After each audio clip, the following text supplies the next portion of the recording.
repetition.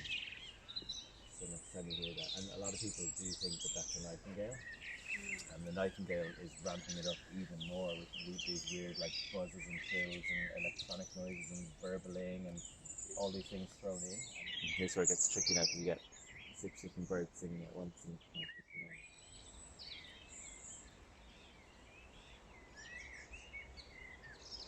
Blackbird back there, yeah, yeah. So anyone know what's kind of behind us over there? I think we had another song thrush over there, and we had something new here. Yeah, there's something kind of going, and then a really long trill at the end. Anyone know what that is? It's a wren, yeah, yeah. So the wren is like a tiny little brown bird, probably our second smallest bird after the goldcrest. But it's got a really, really loud voice, and it does this quite frantic, like loads and loads of notes, and then this very mechanical kind of trill at the end, and it's super loud for the size of it. And the other interesting thing about the wren is that it's a bit of a ventriloquist, so it throws its voice. So you could think that you have a wren here in this patch of brambles, but actually he's up in this tree. So he's able to throw his voice quite well, and that's a good predator defense mechanism. Because he doesn't, this is the thing, it's risky, isn't it, for a bird to sit on the top of a tree or to sit out on a post and sing. So that says to the female, this male is quite fit and he's a good choice of mate, because he's brave and he's strong and he's fit enough to sit out there and sing rather than be feeding or hiding away. But it is a risky strategy, so they need to be careful that they don't attract the wrong attention by singing so loud. So the wren strategy is actually to throw his voice a bit, and you won't actually be able to pinpoint where he is. There's a black cat song behind us. Is there? Yeah, here. Oh yeah. Scratchy song. Do you want to describe that one, Nigel? It's a bit like a black bird, but it's very scratchy, it's called. You don't always notice it. So a blackcap is a warbler, and there's resident ones in winter, but also a lot of them come from Africa for the summer to breed. And it's got that kind of a warbly series of kind of jangly series of notes, and then a scratchy kind of sound in it as well. Do you hear him? Yeah. Yeah. It's quite different. Yeah, it is quite like a blackbird, isn't it? But kind of more notes and a longer, and it's very defined like length to the song, and then he stops and then he goes again with the same length, doesn't he? Yeah, it gets louder and quieter though. So yeah. So he's a little grey and brown bird, with the male has a black cap, that's why he's called a black cap. The female has kind of a chestnut brown cap.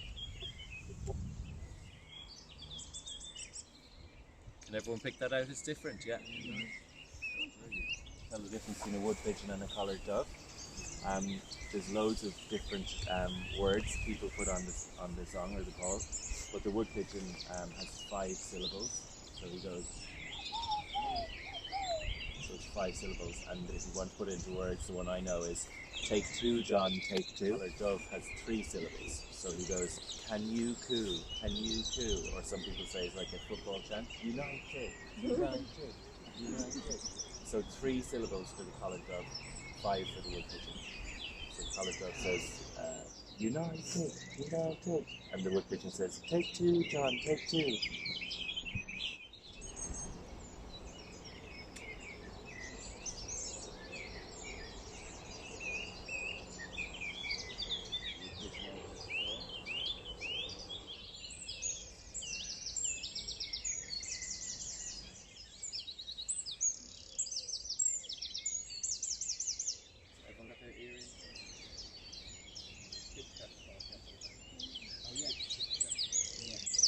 Another little summer warbler, tiny little brown bird.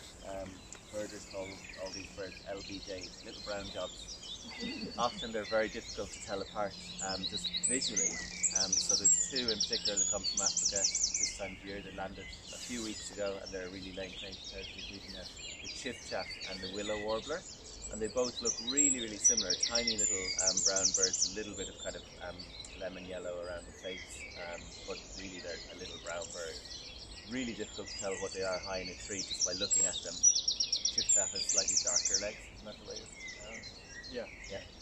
But the really distinctive thing is they have totally different songs. So the chiff-chaff is the Ron Seal of the bird world, does exactly what it says on the tin. He sings chiff-chaff, chiff-chaff, chiff-chaff. Can you hear that? It's just two notes back and forth. Chiff-chaff, chiff-chaff, chiff-chaff. The willow warbler has a song kind of similar to the wren, like a kind of, they say it's a tumbling series of notes. A bit longer, but the chiff-chaff is very boring, two-note song, back and forth all the time, often from the top of like an ash tree or something that we've got around here. You hear him? In some ways, kind of similar to some of the songs that great tits make. Great tits we'll probably hear a little bit later. Tits get up earlier than the robin and the wren and everything. But the great tit song is often likened to a really loud teacher, teacher, teacher, teacher, but it's way more repetitive and loud than the chiff-chaff. And the great tit is a really confusing one as well, because it's got lots of different songs. How many different songs? I've recorded over 86 different song calls. So if you hear something and you're even a bird expert and you're like, what the hell is that? It's often a great tit trying to catch you out with some more unusual song that's not in the book. So did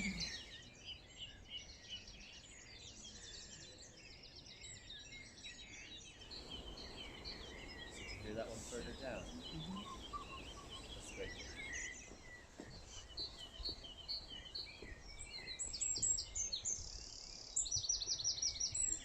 Wren. Yeah. Really thick, very loud, and that mechanical kind of trill.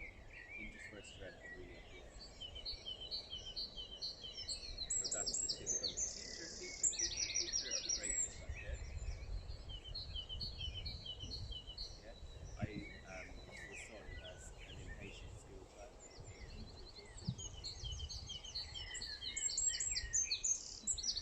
And having those little kind of memories or tricks or like, what is it saying? Helps me learn how to order to, in terms of you start singing at first. Nigel, do you agree with it, or is he making all this up? You don't agree with it. Yeah. I could be making it all up, but I can't with Nigel. Brown envelope full Yeah. shot in, not free. I'm like, Nigel, you just keep smiling and Yeah. nodding, and Yes, we're I all totally good. agree with you. Like you said, never seen such destitute black absolutely brilliant. 7 or 8 in an hour or something. Great hit, yeah, yeah. Great hit.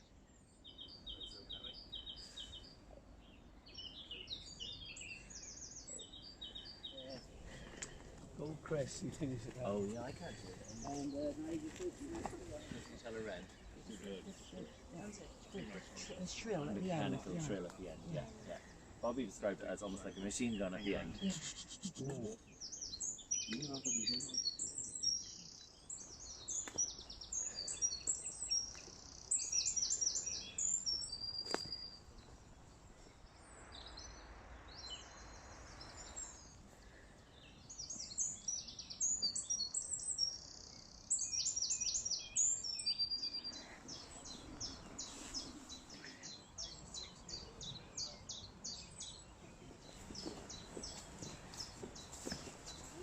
Morning, how's it good?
you look, you can see the black scalloped markings on the wing that I was talking about. It's showing quite well.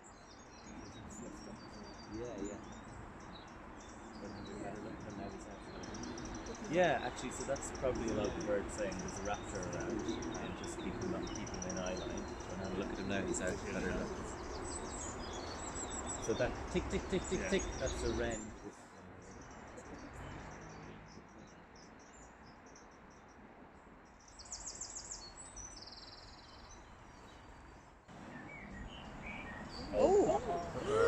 Uh-oh. Jackdaw. Yeah. Great caterpillars.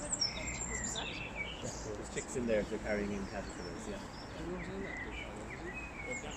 No, he's in the one above it. He's in the smaller one above. So they're next door neighbours. Yeah, there's a jackdaw in that one. There he comes. It's a little bit dangerous. Jackdaws wouldn't be the worst predators of pigeons, and if the cavity is very small, jackdaws aren't going to get in. Now they will grab a fledgling when it comes out. They're opportunists. Road family, yeah, will take a fledgling. Yeah, but great spotted woodpeckers would be a predator of pigeons. Yeah. They will actually drill into the nest cavity and take the chicks as well. It's Higher. More robotic. High pitch. Yeah. I tend to think you think of a grating like a car pump where you put your foot on the pump for a car. It's very slow. Whereas the cold thing is like high pitch, like a bicycle pump. Pretty fast. You can't imagine that.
They've kind of decided